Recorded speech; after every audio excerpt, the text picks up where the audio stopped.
Yeah, hi, and welcome to this session on how to be an anti-racist researcher. Basically, Esther and I have organized this session to be a starting point in your journey in terms of committing to anti-racism and to healthcare justice, especially within the fields of health sciences research, as well as being an evidence-based practitioner. And we can really talk about in this space what that means. What does it mean to be an evidence-based practitioner within a anti-racist lens? And we'll be talking about different concepts to kind of introduce you to, and especially if you're not readily familiar with this particular field of thought. And we'll not only talk about concepts, we'll also talk about strategies that you can ultimately take for yourself. Hopefully they are ones that you can readily start applying even as a student and even later on as a professional in terms of doing literature searches, evaluating the evidence, and just having an overall understanding of how evidence can inform the quality and as well as the equity of therapeutic interventions and also patient outcomes. So also just to introduce us, I'm Matthew Chase. I am the San Marcos campus librarian.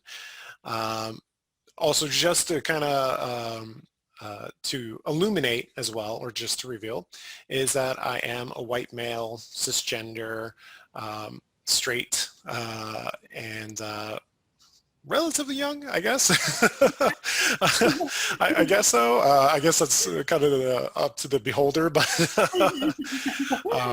but yeah, and just kind of put it out there just as a, being one of the presenters, I think it is something of a responsibility for myself to illustrate that, even though I may not necessarily be a person of color, this is one of the works that we try to do in collaboration to really enforce a more equitable education as well as just a professional workplace. So, yeah. Terrific. Thank you, Matthew. I'm Esther Garcia. I'm uh, the assigned librarian at the Dallas Campus Library. And in transparency as well, I'm white presenting, Latinx, female presenting, cisgender, straight presenting. And my pronouns are she, her, but we'll answer to just about anything. And a first generation American. Great. Thank you.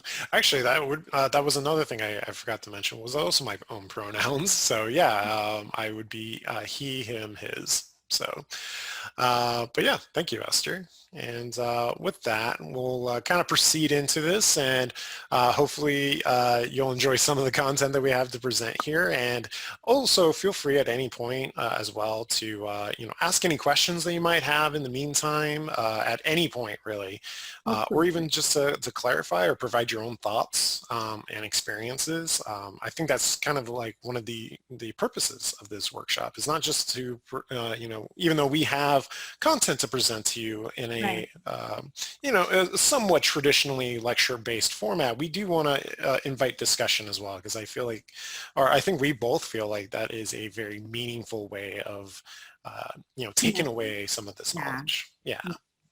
And in addition, just to let you know, Matthew and I both really enjoy talking about these topics and diving into it. So it's going to be something that's presented with a lot of joy from our end. Yeah, definitely. And always feel free to follow up with us. Like Esther said, we are always happy to talk about this stuff. But yeah, so really this was just a session where we can really integrate our expertise as librarians and kind of put that into practice with in regards to anti-racist lens and just being being a much more critical thinker in your professional, clinical, and research lives. So yeah, I guess we'll move forward from that. I wanted to start with a quote by Angela Davis. And this quote is by no means new, although it's being used a lot recently. In a racist society, it's not enough to be non-racist. We must be anti-racist. And that's going to be really important because we're all actors. We all have an ability to act, and we all act inside constructs inside create this awareness.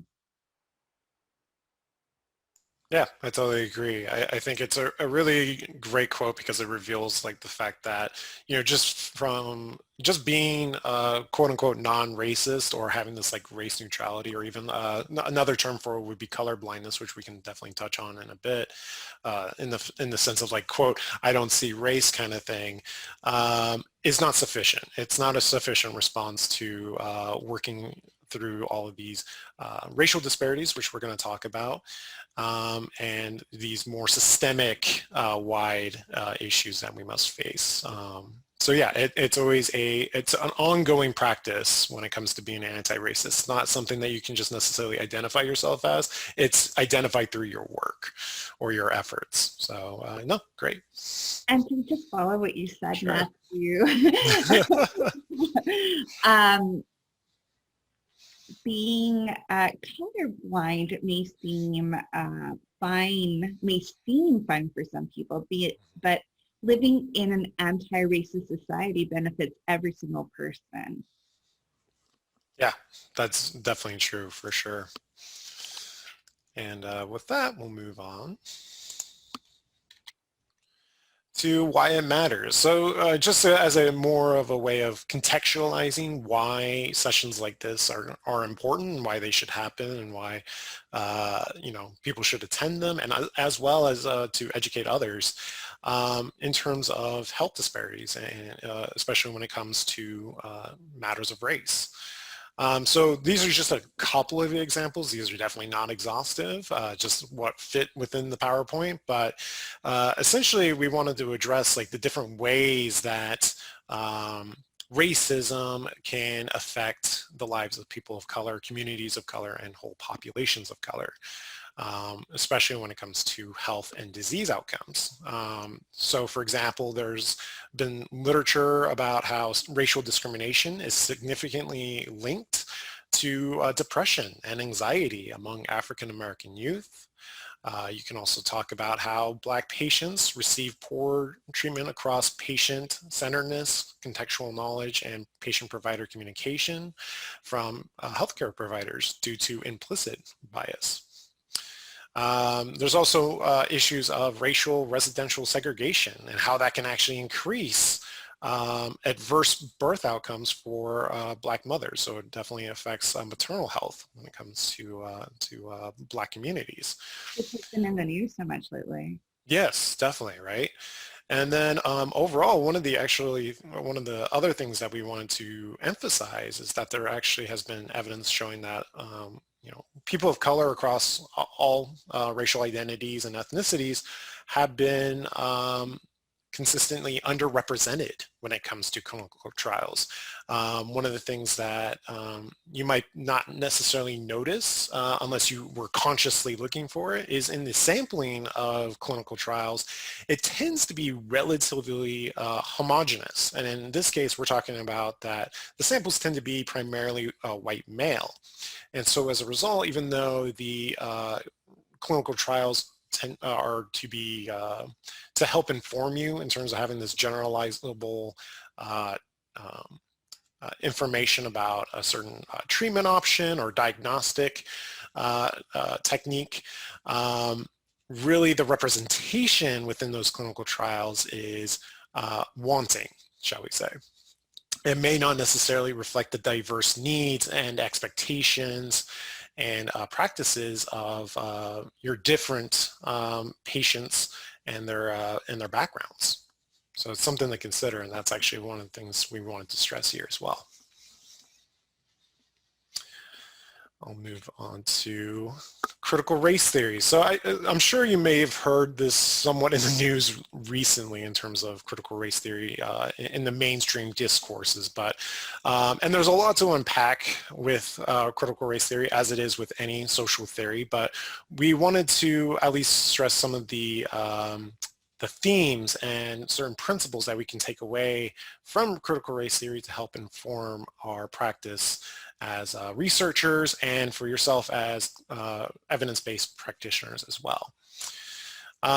So even though critical race theory, one of the things to note about it is that it did emerge from critical legal studies. So it originally emerged in a completely different field, and it was very specific originally in legal discourses, especially when it was talking about addressing how legal policies and statutes and so on can reinforce systemic racist behaviors or enable disparities in terms of how people of color can access the courts, how they get treated in the courts by judges, and so on. And even like another issue might have been like criminalization of people of color in particular too.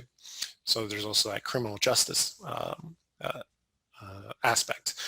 But over the last few decades, critical race theory has rapidly expanded beyond legal studies, and it has become pretty much a transdisciplinary approach that has been adopted in business and education, general humanities, and so on, and particularly like the social sciences.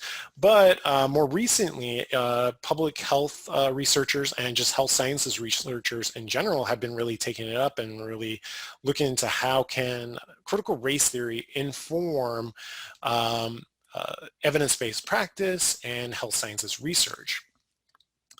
And another thing too is that even though theory is in the name of it, really oftentimes it's being described more as a methodology. There's even a quote here where it's, quote, an iterative methodology for helping investigators, in this case we're talking about researchers, remain attentive to equity while carrying out research, scholarship, and practice.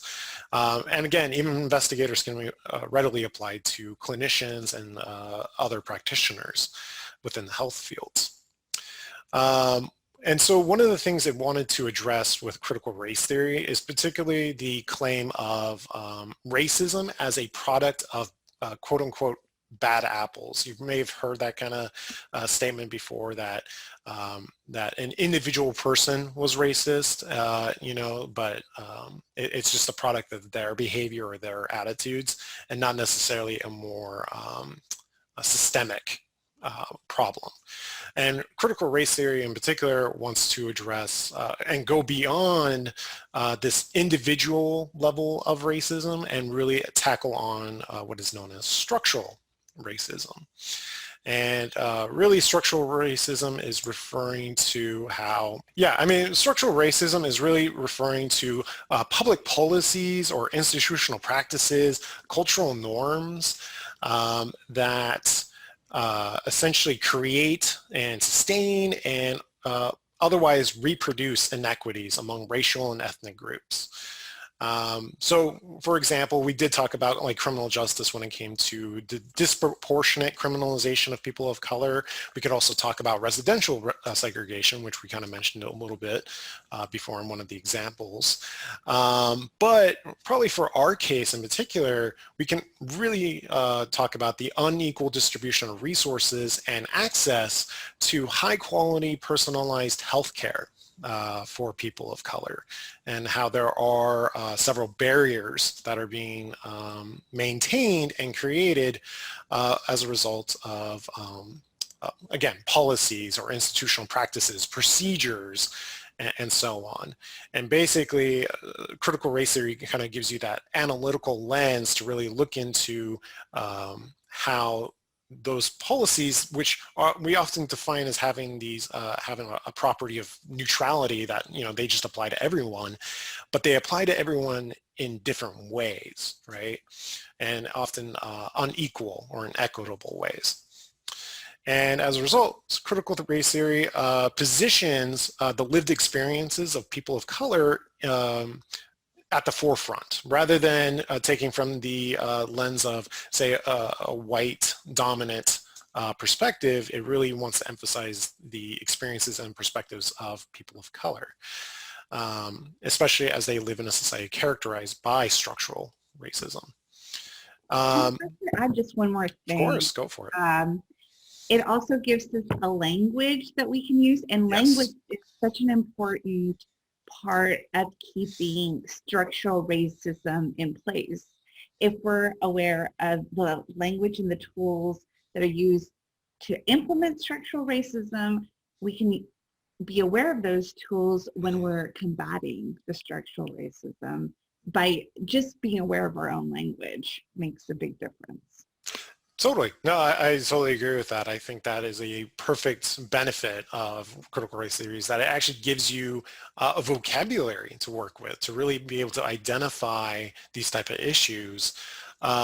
And as the last point here actually addresses, and I think Esther also addresses, not only is it about acknowledging or illuminating social issues regarding race, but it's to actively transform them for the better as well. So again, kind of like we were talking about anti-racism not being just a label you can put on yourself. It's an ongoing practice that you're committing to. It's work, essentially, that you will constantly just being investing and dedicating to for the purpose of kind of redressing a lot of these disparities that are happening there. And again, if you have any questions in the meantime, especially like with critical race theory, there's a lot to unpack with it.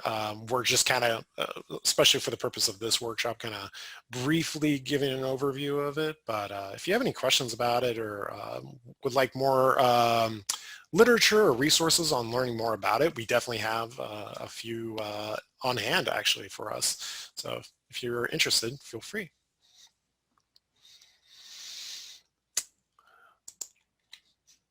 And in the meantime, I believe Esther will be kind of addressing a couple of these. Yeah. Well, there is quite a bit of excellent literature on this, but in particular, wanted to highlight an article called "Critical Race Theory, Race Equity, and Public Health Towards Anti-Racism Practices," and it was published in 2010 in the American Journal of Public Health in one of their supplemental issues.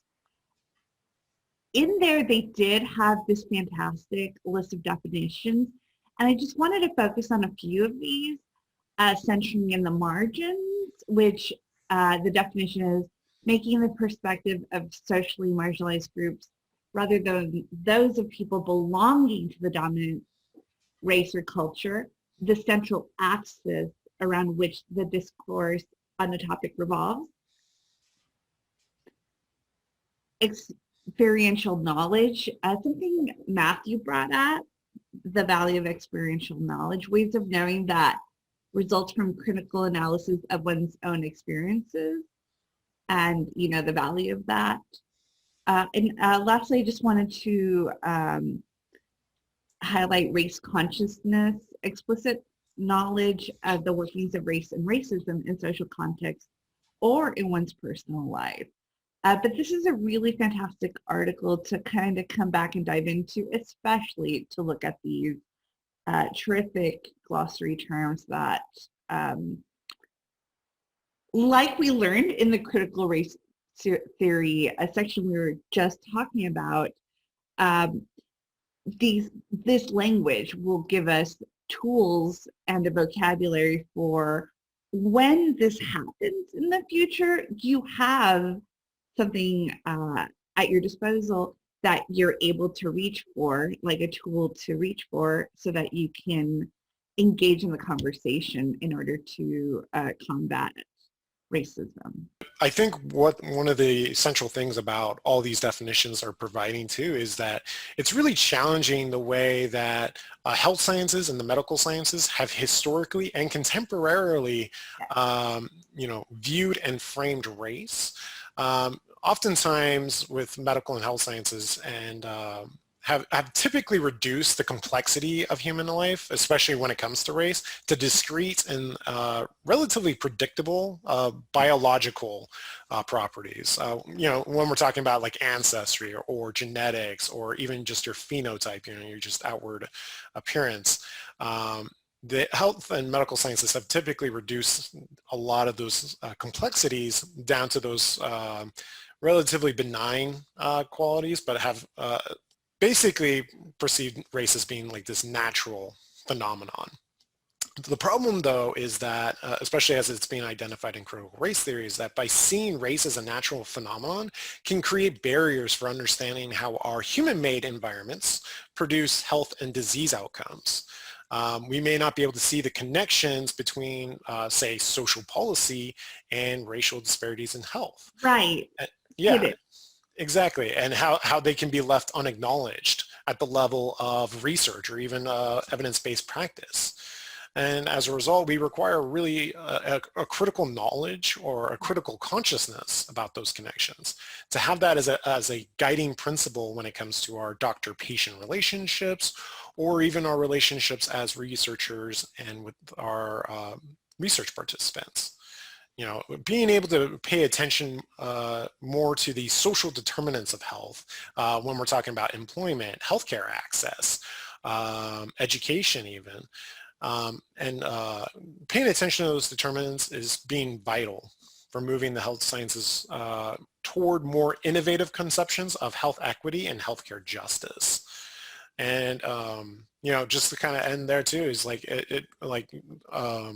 in the table, it does show about the definition of social construction of race, and that's actually integral things about critical race theory, is that it basically interrogates how we tend to see race as being this natural, just being this like essential part of ourselves, but not really acknowledging how society around us can really inform that and influence that and create barriers, and even for other people, depending on their racial identity, also create shortcuts as well, and call it meritocracy in that sense.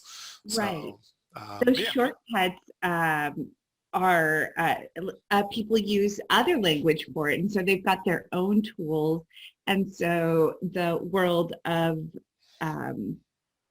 systemic bias does have tools to combat anti-racism, and we're just not aware of them.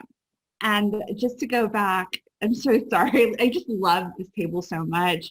If you even wanted to take a screenshot of it, I would totally understand.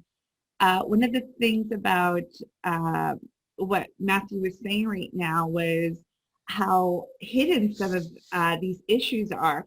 And that's what makes experiential knowledge so powerful. Because if you're able to trust yourself and say, this is wrong, I just don't have the words for it, then you're able to use that personal experience in order to at least start thinking about ways to start creating the language. So I wanted to provide a definition for a key term that's used often. I just wanted to make sure we spend a little bit of time just focusing on what dominant culture is.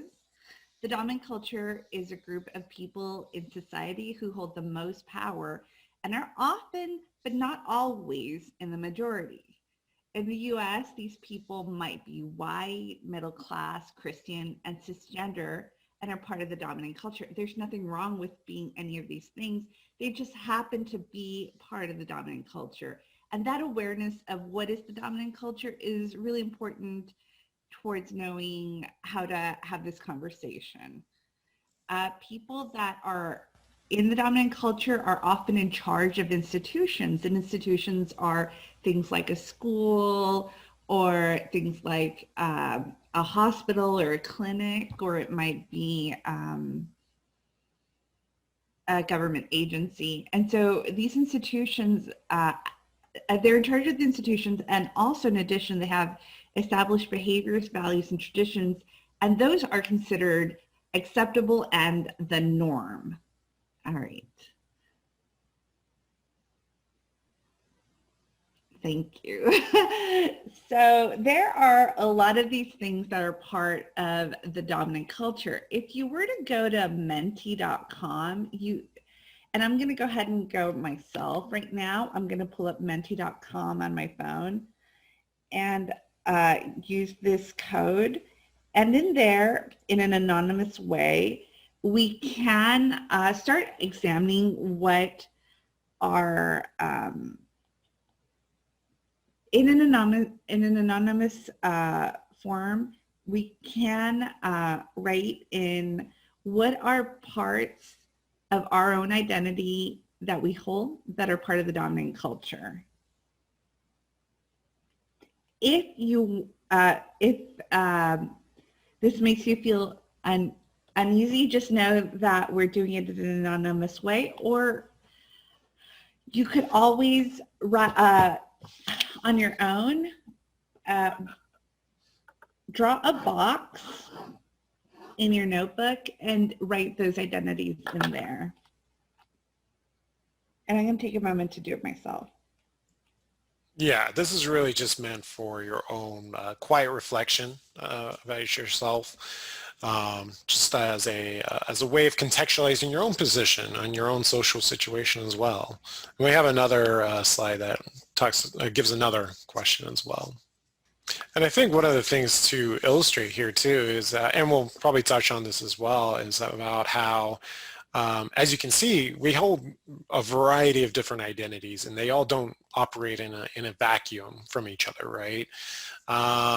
And one of the things about critical race theory, even though in the name itself, again, it specifically addresses race, but it does, in the whole context of the theory, talk about how race is informed by, as well as informs other parts of our identity when it comes to, what language we speak, or, our ability to get employment, or access to healthcare, education, all that such.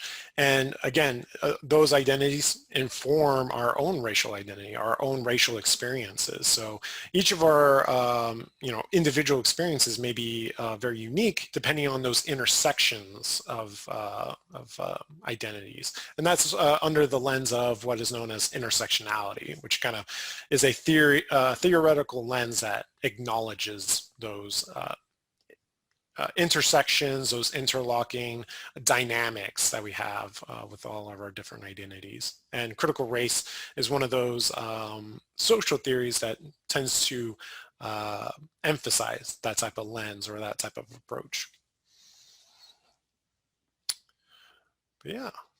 But no, as the examples here show, it can be about your gender identity, it can be about socioeconomic level, could be about insurance, employment, education, whether or not you're a homeowner, language. Let's see, I saw another one. Oh yeah, and also your marital status, your citizenship even. So those all have dynamic influences on each other. And they don't operate in isolation from each other, not often anyway. Is what identities do you hold that are often marginalized within our society? Yeah, I had to keep digging too.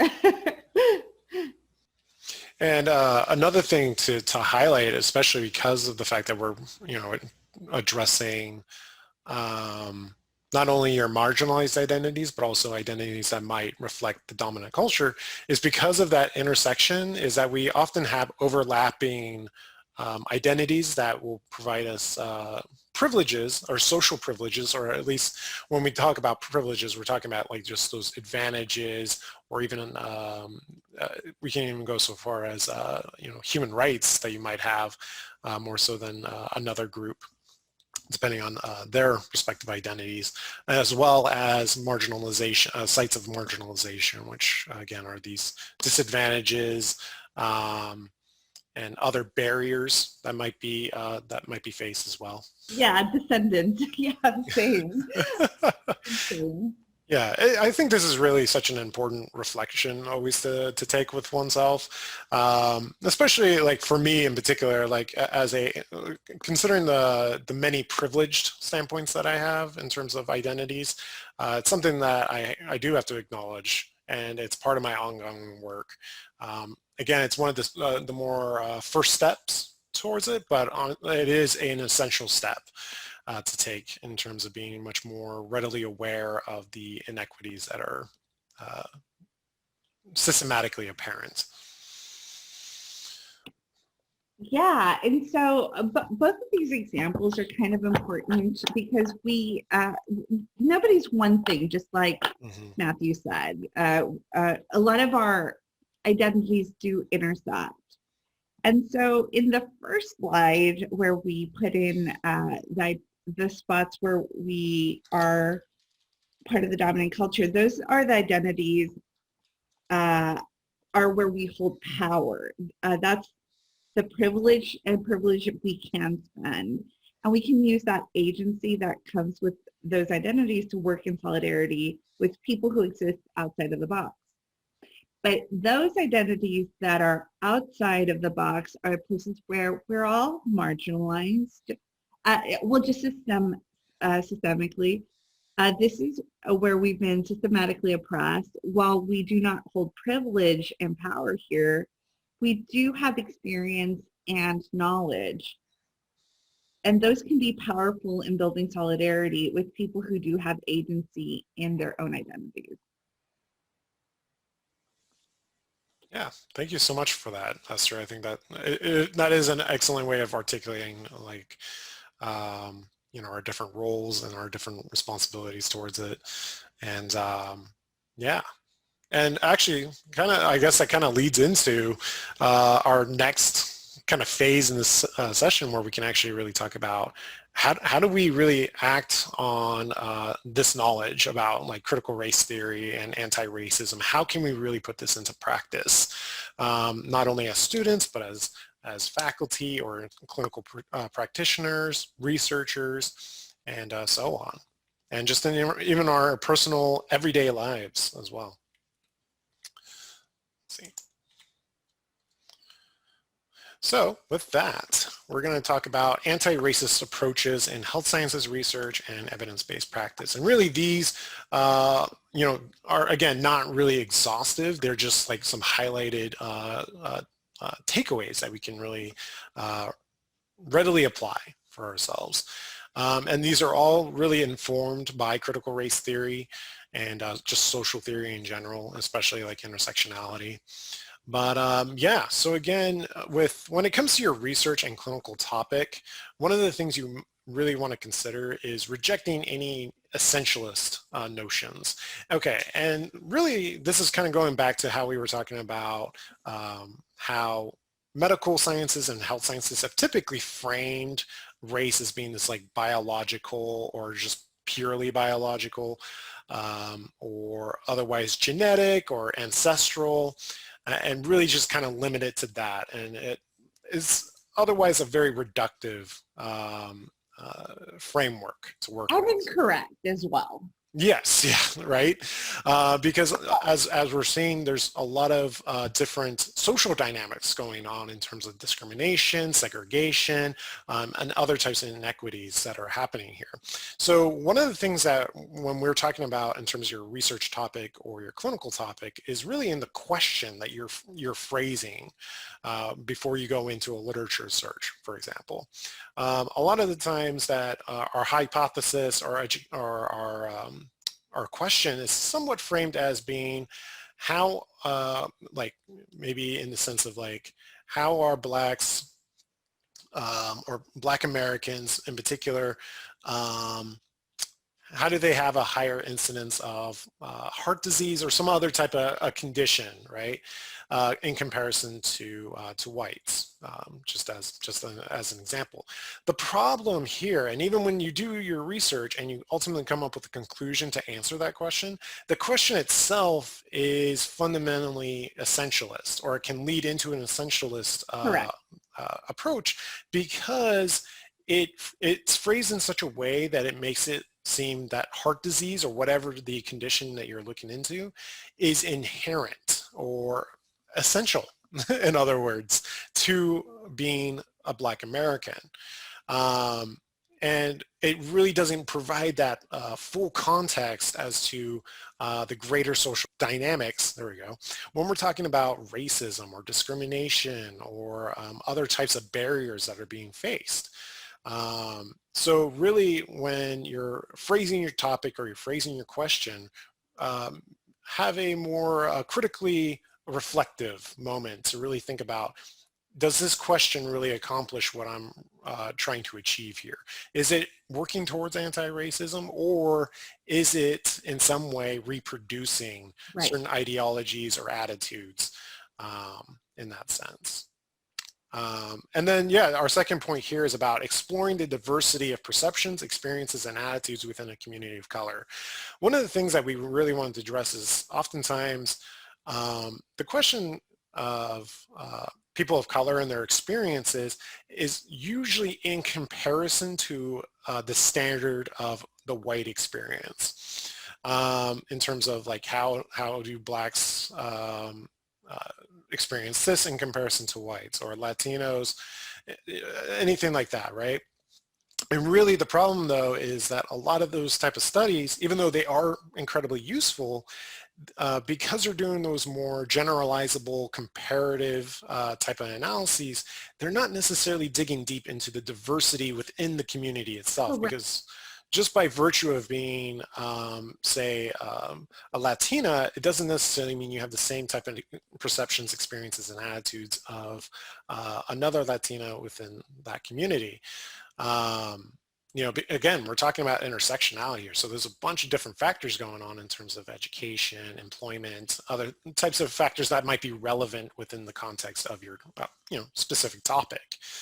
So that's something to be aware of.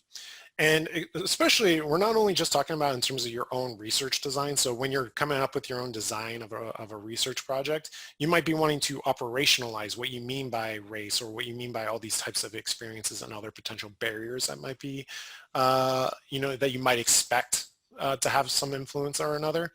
But it's also when you evaluate other people's research as well. So when you're doing a literature search as an evidence-based practitioner or as a researcher, you may want to consider, how do they sample their population, and more in particular, how do they operationalize those type of experiences, or define them, in other words, and really kind of delve into that. Because actually one of the things that they were recommending too is focusing on what is known as within design, within group research designs, which is really research designs that focus within the group rather than a comparison of another group, to kind of really get a more richer experience, or a richer examination of those experiences.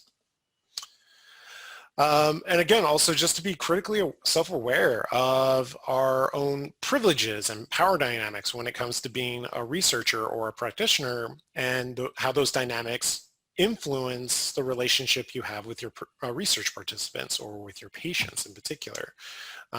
Because being a researcher or even a practitioner is a privileged standpoint, because it really has a deciding factor on that person's life in some capacity, whether it's about having a better understanding about, you know, or having, as a researcher, it might be gaining a better understanding of their, you know, life context. But at the same time, you get to kind of determine how that research is going to be interpreted later on. And that's something actually to be much more aware of. And even as a practitioner, the literature that you use to inform your treatment options or diagnostic techniques can influence how the patient's outcome is going to be.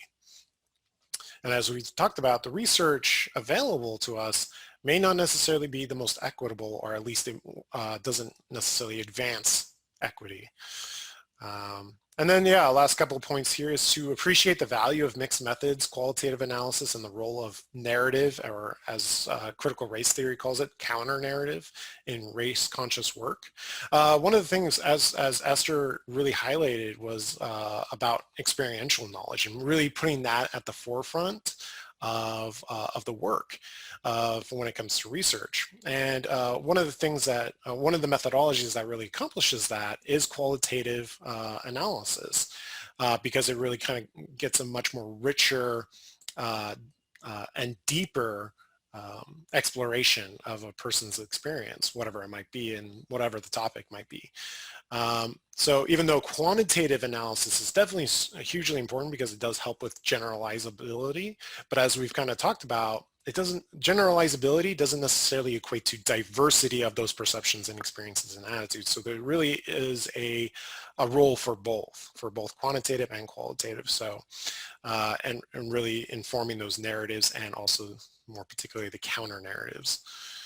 And then in connection with that is to apply a transdisciplinary approach when it comes to finding, synthesizing, and producing scholarly information. Even though you're all probably like health sciences oriented, of course, probably a lot of your topics may touch on social dynamics, and those might be more readily talked about outside of the health sciences literature, and like education or business, or when it comes to the humanities and social sciences. So looking at those sources of literature and the search tools to find them might be really integral to really getting a better, more comprehensive look at your particular topic. So something to consider as well.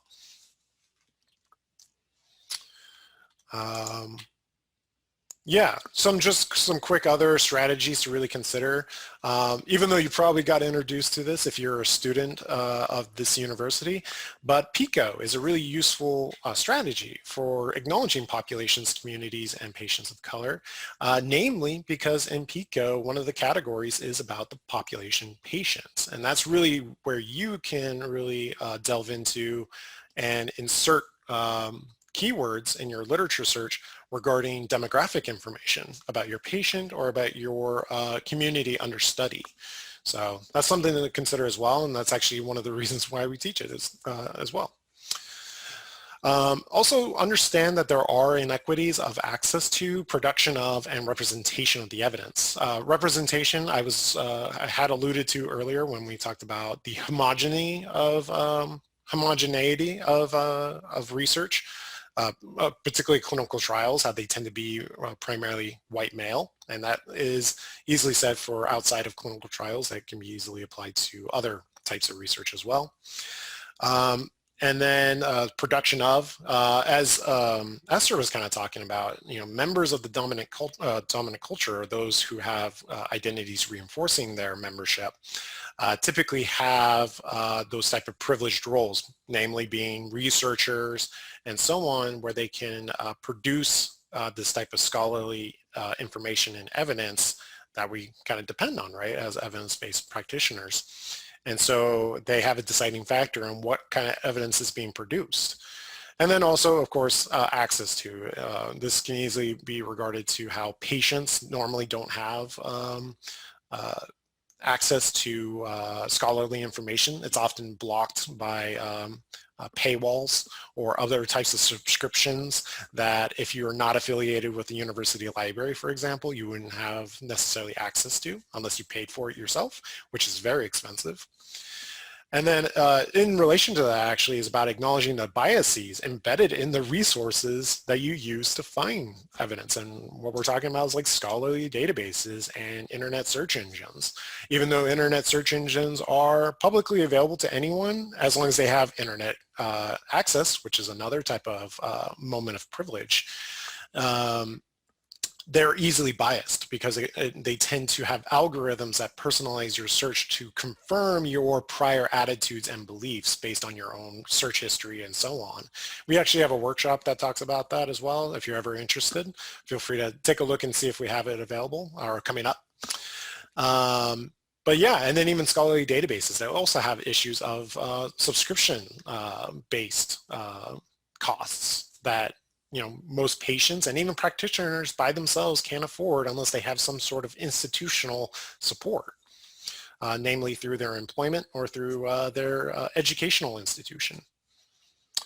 And then finally, just also assess therapeutic interventions for quality and effectiveness in the context of racial equity. One of the things that we really wanted to stress here is that even though normally when you're critically appraising the evidence about a therapeutic intervention or anything like that, it's typically oriented about evaluating the quality and the effectiveness of it, right? But the thing is that even though it might be this therapeutic intervention that you're interested in might be shown to be overall effective with populations, the problem is that that doesn't necessarily mean it's equitable among different racial groups. And even if it's shown that you might have improved an intervention across the board, there might still be gaps that exist between those type of groups, and that's something to acknowledge and to consider and to actively work on. And then finally, when we're talking about critical appraisal, even though you might have a tool like Prisma or Grade or any of those other types of critical appraisal tools, oftentimes they don't really are informed by CRT or intersectionality. So really you can actually kind of include your own criteria to evaluate the evidence to see if they're really meeting the needs of equity. Particularly when it comes to their samples. Are their sample methodologies representative of the community that they're allegedly studying and such? And is that going to influence how effective, quote unquote, that particular intervention is across different types of groups? So another thing to consider as well. And with that, I'll move on with Esther's part. I wanted to stick these on here because I read these just today and they're so important. The first headline, these are all newspaper headlines I read in the last couple of days. The first newspaper headline is from the Washington Post, and the headline was, Black and Hispanic Americans turn to doctors who look like them for reassurance on vaccinations. The next one is from the New York Times. And the headline is, it's hard to search for a therapist of color. These websites want to change that. The third one is also from the New York Times, how to find an LGBT-friendly pediatrician. And the fourth one is from the Dallas Morning News, why are so few Black professors tenured? Texas has made little progress despite promises of change. And I just wanted to include these because not only are these important for clinicians, but this informs the larger population. Go ahead, Matthew. Thank you. And, just in reference to something else Matthew said earlier, when you have researchers that are of different backgrounds, they will ask the different kinds of questions than others who, and they're often influenced by their own personal experience. And so if you have somebody whose personal experience isn't there, it might not even be top of mind. Next slide. Thank you. The next key term I wanted to mention was the word agency. You often hear the word agency. I just want to make it very concrete, make it really apparent what the word means. And the word agency is used to mean the capacity of an actor to make purposeful choices. So you'll see in literature agency shown in a character that has self-drive. So like a Mark Twain, not like a Mark Twain, like Jane Eyre will have agency, or a Harry Potter will have agency. An agency implies freedom and capacity. And an actor is someone who's able to take action. And I know those things are very simple. It doesn't seem like they need terms, but showing when somebody has agency or not is it's vital to just combating racism and being anti-racist. This is in contrast to a person to perceptions of influence or actions driven by other actors. And so you'll have, sometimes in a movie, you'll have the quirky best friend, but their whole existence is revolved around the agent, the main actor, the main character, and they won't have as much going on. Okay, so agents are people who can act, they're actors. Just, just really, I know it seems real simple, again, just very important. Next slide, Matthew. I did want to talk briefly about inclusive research language. Since we're running out of time, if you have the APA manual, you might be used to using the APA manual, writing manual, the official guide to APA style for your citations. But the 5th chapter is all about bias-free language. And mostly you just don't want to make people feel like others. You don't want to do othering with your terms. Instead of saying a paraplegic, you want to say a person with paraplegia. So you want to use person first language, or instead of saying the homeless, you want to say people experiencing homelessness, just putting people first.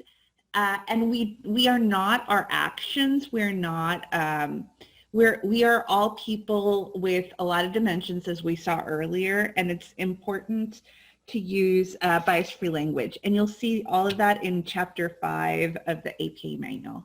Next slide, Matthew. And just really be aware of this important language. Matthew already talked about intersectionality.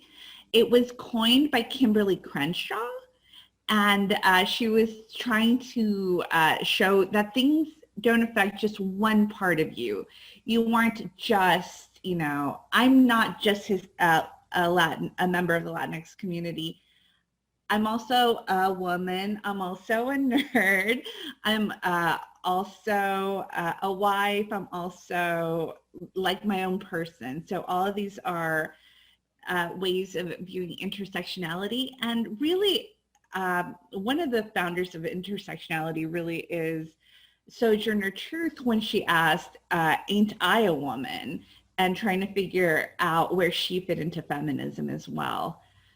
There's also the concept of mirrors and windows, and that was introduced by Rudine Sims Bishop. And then the term own voices was coined on Twitter by Corinne Duivas.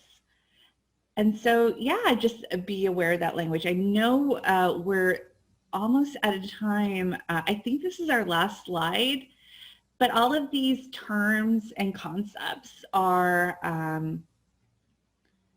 supporting a lot of the things that Matthew brought up in his part of the presentation.